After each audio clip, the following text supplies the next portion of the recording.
50 ఓట్లు ఈ విధంగా డిఫరెన్స్ కనిపించింది మెజారిటీ అనేది. కానీ ఇప్పుడు అటువంటి పరిస్థితి ఏం లేవు. అన్ని వేలల్లోనే 40,000, 30,000, 50,000, 60,000 ఈ విధంగా కనిపిస్తోంది. ప్రజల్లో చైతన్యం ఎక్కడ కలిగింది అనుకోవచ్చు. ఫస్ట్ దీని గురించి మాట్లాడదాం, తర్వాత చేయబోయే కార్యక్రమాల గురించి మాట్లాడదాం.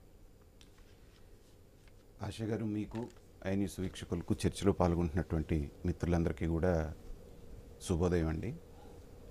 ఇందాక మీరు అన్నట్టుగా జనాగ్రహ సునామీలో అధికార పక్షం అనేటువంటిది అధపాతాళానికి పడిపోయింది. మనం చూసాం.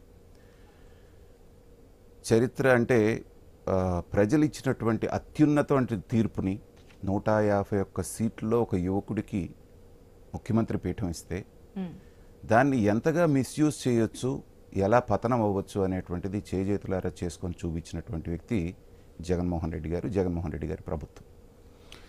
అయితే మనకి రామాయణ్ మీరు అడిగారు ఇక్కడ ఎక్కడి నుంచి స్టార్ట్ అయింది అని చెప్పేసి. మొదటి నుంచి ఉన్నప్పటికీ కూడా ఏంటంటే వీళ్ళ పతనం వేగవంతమైంది ఎక్కడి నుంచి అంటే, రామాయణం చూసినా భారతం చూసినా ఆడ మనిషి జోలికి వెళ్ళొద్దు అని చెప్పేసి పురాణాలు మనకు చెప్తూ ఉన్నాయి. అసెంబ్లీలో నిండు సభలో అసలు ఏమాత్రం రాజకీయంతో సంబంధం లేనటువంటి ఒక వ్యక్తిని తీసుకొచ్చి ఎలాంటి మాటలు మాట్లాడారు, ఎంత దౌర్భాగ్యకరంగా వీళ్ళు మాట్లాడారు. మాట్లాడినప్పుడు కనీసం ఖండించలేదు ఆ ముఖ్యమంత్రి సభలో ఉన్నప్పుడు అంటే అది కౌరవ సభగాక ఏమవుతుంది. సో ఆ రోజు ద్రౌపది శాపం ఎలా తగిలిందో నవ్వుకున్నారు. ఆ రోజు చంద్రబాబు నాయుడు సభలో బయటకు వచ్చి ఏడుస్తుంటే కపట ప్రేమ, కన్నీళ్లు కారుస్తున్నారు, సింపతి కోసం ట్రై చేస్తున్నారు, ఏం చేస్తారు ముసలాయన, ఇంకా ఒక్క మాట కాదు ఎన్ని రకాల మాటలు మాట్లాడారంటే ప్రజలు వీళ్ళ దృష్టిలో ఏంటంటే ప్రజలు షార్ట్ మెమరీ, వీళ్ళు మర్చిపోతారనుకుంటారు.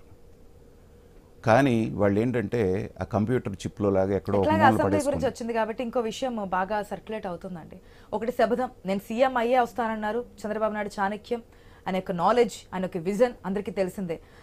సో ఆ విధంగానే మాట నిలబెట్టుకున్నారు. ఇప్పుడు సీఎం హోదాలను అసెంబ్లీలో అడుగు పెడతారు.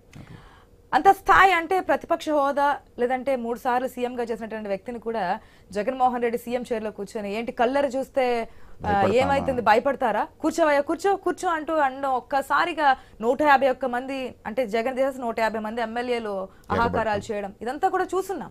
ఈ విజువల్స్ ఎవరి మైండ్ లో నుంచి పోయినాయండి. 3-4 ఏళ్ళైనా ఇంకా తాజాగానే ఉన్నాయి కదా. ముసలోడు అన్నారే గాని ఆ ముసలోడు వెనకాల ఎంత అనుభవం ఉంది, ఎంత చాణక్యం ఉంది, అవసరం వచ్చినప్పుడు పులిలాగా ఎట్లా దెబ్బతీస్తాడనేది చరిత్ర చాలాసార్లు చెప్పింది. దాన్ని మర్చిపోయి మందబలం ఏదో ఉంది కదా అని చెప్పేసి ఇష్టం వచ్చినట్టు రెచ్చిపోతే ఎంత అధపాతాళానికి పడిపోతారనటానికి ఇవాళ నిదర్శనం. ప్రజలు 2019లో ఇంత దారుణంగా చంద్రబాబు నాయుడు గారిని ఓడించినప్పుడు మాలాంటి వాళ్ళకు కూడా, రాజకీయాలను ఎప్పటి నుంచో చూస్తున్న వాళ్ళకు కూడా ఇంత విశ్వాసఘాతకులుగా ఉంటారా ప్రజలు? ఒక పక్కన ఏమీ లేని కొండల్లో 10-15 సంవత్సరాలు ఒక మహానగరాన్ని నిర్మించింది అక్కడ కనపడుతూ ఉంటే కూడా అలాంటి వ్యక్తి మన కళ్ళ ముందు ఉండి మిమ్మల్ని అభివృద్ధి చేస్తాను, మిమ్మల్ని ముందుకు తీసుకెళ్తానంటా ఉంటే కూడా ఎక్కడైతే ప్రపంచ స్థాయి రాజధాని కట్టాలనుకుంటున్నారో ఆ ప్రాంతం వాళ్ళే ఇంత దారుణంగా ఓడిచ్చారు. వీళ్ళు అసలు మనుషులేనా అనిపించింది నా అలాంటి వారికి. కానీ ఇప్పుడు వైసీపీ అభిమానులు కూడా అదే పెడుతున్నారు, అదే మాట్లాడుతున్నారు. ఇన్ని సంక్షేమ పథకాలు లబ్ధి తీసుకున్నారు. నిన్న జగన్మోహన్ రెడ్డి కూడా మాట్లాడడం జరిగింది. ఒకంత ఆయన కళ్ళల్లో నీరు కనిపించింది. అందరికి కూడా హార్ట్ టచింగ్ అనమాట.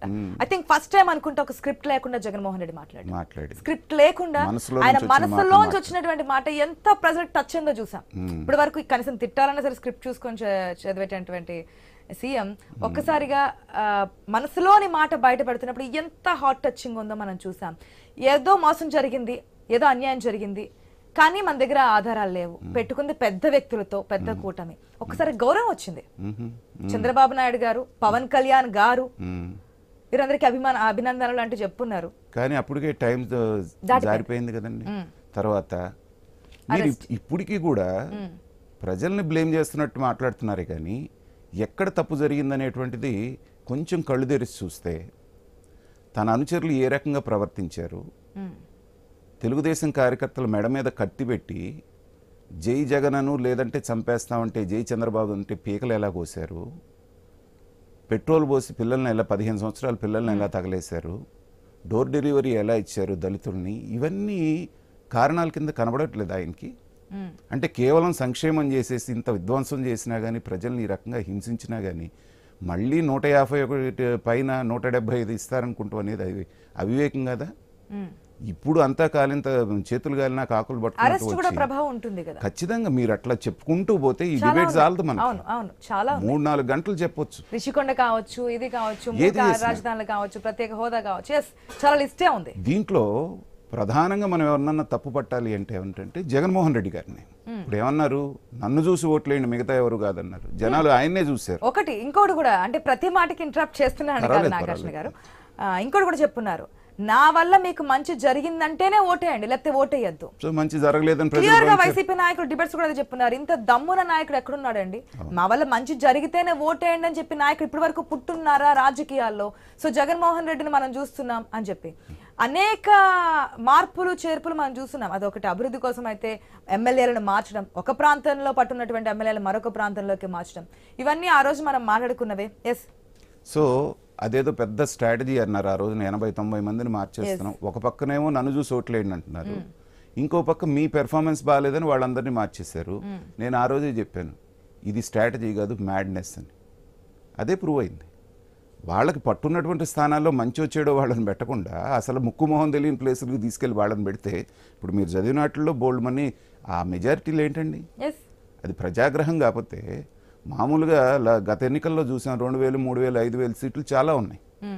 అలాంటిది 40,000, 50,000 ఎవరైతే దారుణాతి దారుణంగా ఓడిపోతారని ఏ లోకేష్ని లేకపోతే ఏ పవన్ కళ్యాణ్ని లేకపోతే చంద్రబాబు నాయుడు గారిని అన్నారో ఎలా వచ్చినాయి?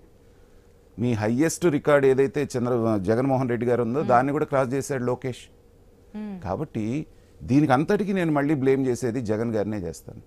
నీ అనుచరులు పిచ్చి పిచ్చిగా మాట్లాడుతూ పిచ్చి పిచ్చిగా బిహేవ్ చేస్తున్నప్పుడు నువ్వు వాళ్ళని కంట్రోల్ చేసి ఉంటే ఇది తప్పు, పద్ధతిగా ఉండండి అని చెప్పేస్తాను.